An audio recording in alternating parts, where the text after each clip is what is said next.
Hi les Dalmatiens, how les Tibétains. Bienvenue dans ma maison, la Casa Verde. Je suis Diogina Sinocéphale et j'ai des histoires à vous clabauder.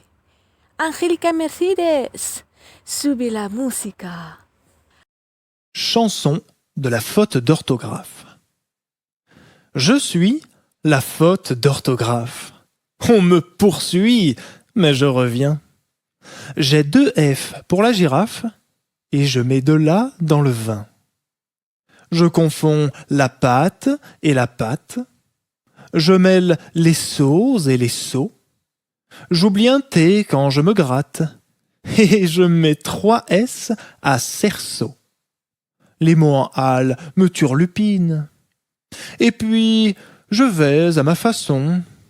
J'ai des quantités de copines qui ne savent pas les leçons. Très grosses et parfois énormes, petites comme des toutous. Elles prennent toutes les formes, elles se glissent n'importe où. Dans la carte pourtant Adèle, sur chaque page des cahiers. C'est comme dans le vermicelle, où l'alphabet s'est embrouillé.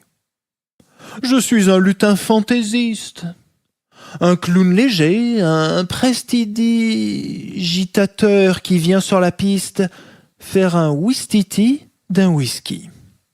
Les consonnes et les voyelles, grâce à moi, s'en vont voltiger au pays des G et des jets, au pays des L, des ailes, au pays du je ne sais quoi, où nous attendent des surprises. Une reine portant des bois, un renne aux couronnes exquises. Un pays où les E muets poussent soudain. Aujourd'hui, je vous présente Molière Mathieu de Salah Gemlich. Au français, la grammaire, c'est faire signer la langue du maître. Dans ce livre, Salah Gemlich signe une œuvre savoureuse hybride entre l'essai, l'autobiographie intellectuelle et la satire sociolinguistique. Le titre, pastiche volontairement fautif du célèbre graffiti Omar Mathieu, donne immédiatement le ton langue, pouvoir, classe et humour sont au cœur de l'entreprise. Molière ici n'est pas tant un auteur qu'un symbole d'un ordre linguistique rigide. L'auteur le désacralise non pour nier sa valeur littéraire, mais pour démystifier son usage coercitif dans le système scolaire français, notamment vis-à-vis des enfants issus de l'immigration.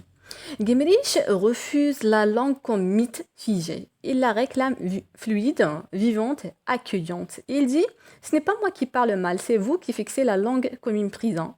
Molière Mathieu est inspiré de la fameuse phrase « Omar Mathieu » est un effet de choc, questionnement linguistique et humoristique, critique sociale. Omar Mathieu est aujourd'hui emblématique. Elle incarne la violence judiciaire, formule politique et culturelle. En 1991, Ghislaine Marchal est retrouvée assassinée chez elle avec un message écrit en lettres de sang.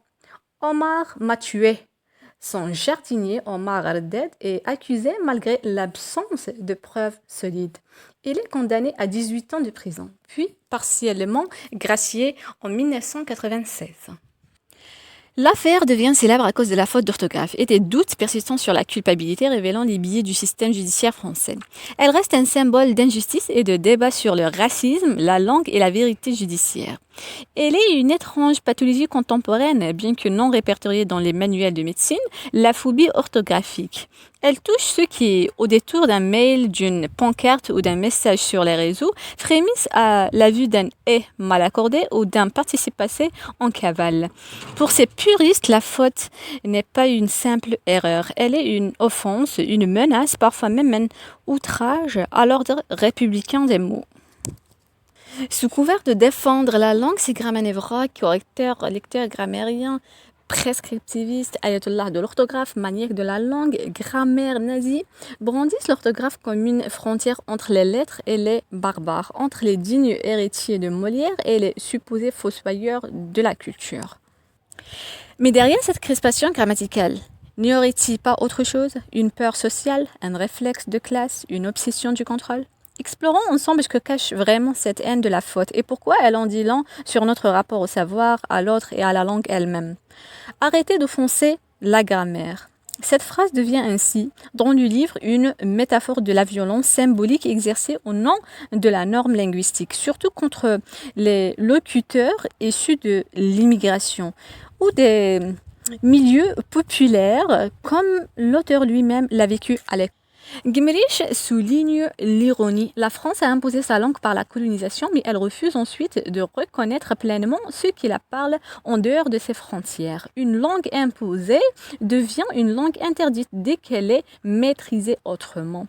Le problème des œuvres francophones dont Molière m'a tué, c'est qu'elles sont oubliées, minorées ou disqualifiées, alors même qu'elles enrichissent la langue française. Gimrich appelle à une reconnaissance pleine de ces littératures, non comme annexe de la France, mais comme voix légitime, puissante et fondatrice de la francophonie. Touyouz, le côté de ma personnalité qui adore Fayrouz. Et c'est très bien parlé. Vous lisez les meilleurs passages et citations.